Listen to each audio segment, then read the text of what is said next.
सकाळी झोपेतून उठल्यावर पाय जसा जमिनीवर ठेवतो तसे टाचेमध्ये अचानक वेदना सुरू होतात. थोडा वेळ चालल्यानंतर या वेदना कमी होऊन जातात.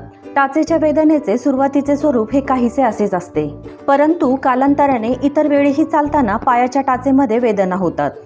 अशा प्रकारची वेदना आजकाल बऱ्याच जणांकडून ऐकायला मिळते.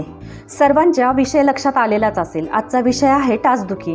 टाचदुखी कशामुळे होते, टाचदुखी थांबण्यासाठी काय काय उपाय करावेत, कोणकोणत्या प्रकारचे व्यायाम प्रकार करायला हवे याविषयी सविस्तर पाहणार आहोत. टाचदुखीच्या बाबतीमध्ये असलेले सगळे काही पॉईंट सविस्तर समजून घेण्यासाठी व्हिडिओ शेवटपर्यंत नक्की पहा. आवडल्यास लाईक करा, इतरांच्या सोबत शेअर करा आणि आपल्या चॅनलचे नवनवीन अपडेट्स जाणून घेण्यासाठी आपल्या चॅनलला सबस्क्राईब करायला विसरू नका.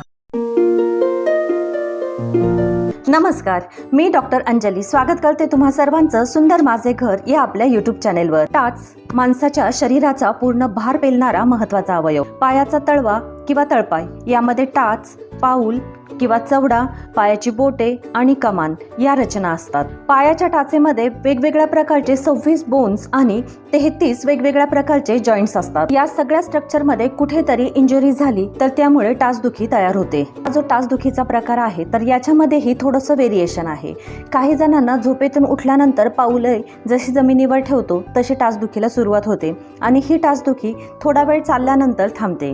तर काही जणांना दिवसभर टाचदुखीचा त्रास चालू असतो. काहींना जास्त प्रमाणामध्ये उभे राहून काम केले तर त्यामुळे टाचदुखी होते. फ्रेंड्स, आपल्या शरीराचा पूर्ण भार हा टाचेवरती आणि पावलांवर असतो. आपण जमिनीवरती जेव्हा चालतो किंवा उभे राहतो त्यावेळी आपल्या शरीराचा पूर्ण भार आणि जमिनीचा दाब यामध्ये शॉक ॲब्सॉर्बरचे काम करण्याचे काम हे पावलं करत असतात. यासाठी त्याचा आकार हा कमानाकृती असतो.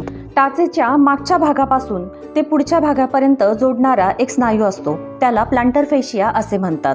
प्लांटर फेशियामुळे पायाचा आकार हा कमानीसारखा दिसतो. आता जाणून घेऊया टाचदुखीची काय काय कारणे आहेत ते. उड्या मारताना किंवा रनिंग करताना पायाच्या टाचेचे जे स्नायू आहेत त्यावर अतिरिक्त प्रमाणामध्ये ताण येतो आणि त्यामुळे टाचदुखीला सुरुवात होते. पायाच्या टाचेमध्ये कॅल्केनियस नावाचं सगळ्यात मोठं असं बोन आहे. जर या बोनला काही कारणामुळे हेअरलाईन फ्रॅक्चर झाले तर त्याच्यामुळे ही टाचदुखीला सुरुवात होते. बरेच वेळा या कॅल्केनियस बोनच्या ठिकाणी ग्रोथ होते, ज्याला आपण हाड वाढले आहे असे म्हणतो. यामुळे सुद्धा टाचदुखी होते. ते महत्त्वाचे कारण आहे ते म्हणजे हाय हिल्सच्या चपला वापरणे. बरेचशा स्त्रियांमध्ये टाचदुखी होण्यामागचे हेच कारण आहे. टाचदुखीचे आणखी एक महत्त्वाचे कारण आहे ते म्हणजे प्लांटर फेशियाटिस.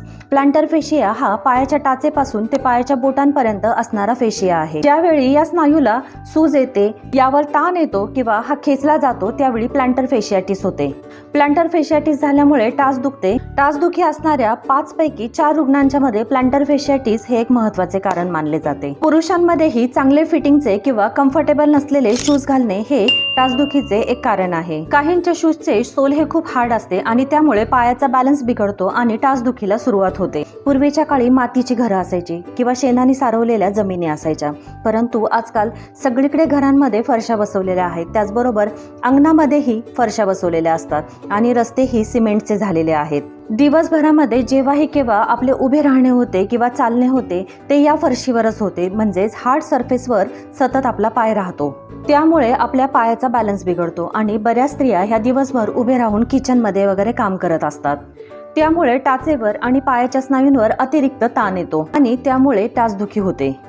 सोबतच बऱ्याच जणांना पाय आदळून आदळून चालण्याची सवय असते, त्यामुळे पायाच्या स्नायूंवर ताण येतो आणि त्यामुळे टाचदुखी होते.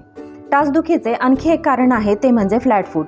बऱ्याच जणांच्या मध्ये पायाच्या तळव्यामध्ये जो कमानाकृती आकार तयार व्हायला पाहिजे तो होत नाही, त्यामुळे त्यांचा पाय हा सपाट असतो. फ्लॅट फूटमध्ये आर्च नसल्यामुळे शरीराचे वजन आपले पाऊल पेलवत नाही आणि त्यामुळे टाचदुखी होते. फ्रेंड्स, टाचदुखीचे आणखी एक महत्त्वाचे कारण म्हणजे वाढते वजन. टाचदुखी आणि वजन वाढणे हे एकमेकांशी निगडित आहे. वजन वाढल्यानंतर पूर्ण शरीराचा भार हा गुडघ्यांवर आणि टाचांवर येतो आणि त्यामुळे गुडघे आणि टाचा दुखतात. गुडघे आणि टाचा दुखल्यामुळे माणूस फिरण्याचा, चालण्याचा किंवा व्यायामाचा कंटाळा करतो. त्यामुळे पुन्हा वजन जास्त प्रमाणामध्ये वाढते आणि हे दुष्टचक्र हे चालूच राहते.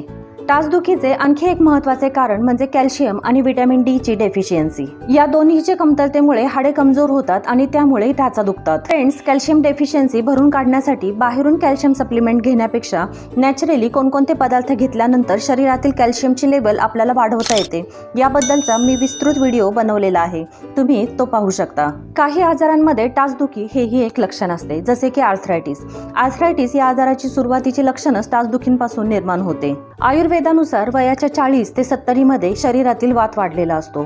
यासोबतच अस्थींची झीज झालेली असते आणि अस्थिक्षयामुळे टाच दुखते. अतिव्यायाम, अतिश्रम यामुळे सुद्धा वात प्रकोप होतो आणि त्यामुळे टाच दुखते. तसेच काही लोक हे 12ही महिने फ्रीजचे थंड पाणी पितात. त्याचबरोबर ऑफिसमध्ये आणि घरामध्येही एसी मध्ये थांबतात. यासारख्या गोष्टींच्यामुळे वात वाढतो. स्नायूंमधील लवचिकता कमी होते, स्नायू कठीण होतात आणि शरीरामध्ये कोरडेपणा वाढतो. त्याचा अस्थी आणि स्नायूंवर परिणाम होतो आणि त्यामुळे टाच दुखते. आणखी एक कारण आयुर्वेद शास्त्रानुसार सांगितले आहे. जेवल्या झोपल्यामुळे शरीरातील आमदोष वाढतो. शरीरातील अनावश्यक टॉक्सिन्स वाढतात आणि ते सांध्याच्या ठिकाणी जमा होतात. त्यामुळे संधिवातासारख्या आजारामध्ये टाच दुखणे हे एक कॉमन लक्षण आहे. यासोबतच बऱ्याच लोकांना पचनासंबंधीच्या तक्रारी असतात. पचनक्रिया नीट न झाल्यामुळे आमनिर्मिती होते आणि त्यामुळे टाचदुखी होते. टाचदुखीसाठी जेव्हा आपण उपचारांचा विचार करू त्यावेळी कारण नेमके काय आहे हे समजून घेणे खूप गरजेचे आहे. वाढलेले वजन हे जर टाचदुखीचे जर कारण असेल तर वजन नियंत्रणामध्ये ठेवणे खूप महत्त्वाचे आहे.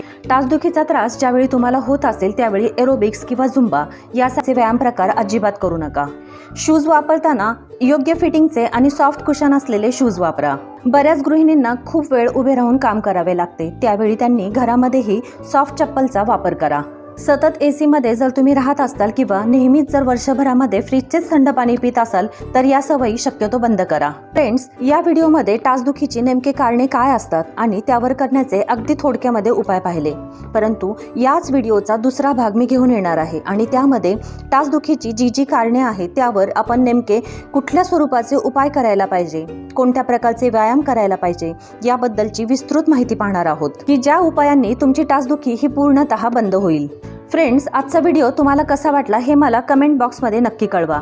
आपल्या सुंदर माझे घर या यूट्यूब चॅनेलवर अगदी सोप्या आणि साध्या भाषेमध्ये माहिती सांगितली जाते. आपल्या चॅनेलसोबत कनेक्ट राहण्यासाठी आपल्या चॅनेलला नक्की सबस्क्राईब करा. पुन्हा भेटूयात नवीन टॉपिक सोबत. तोपर्यंत stay safe, stay healthy. Thank you.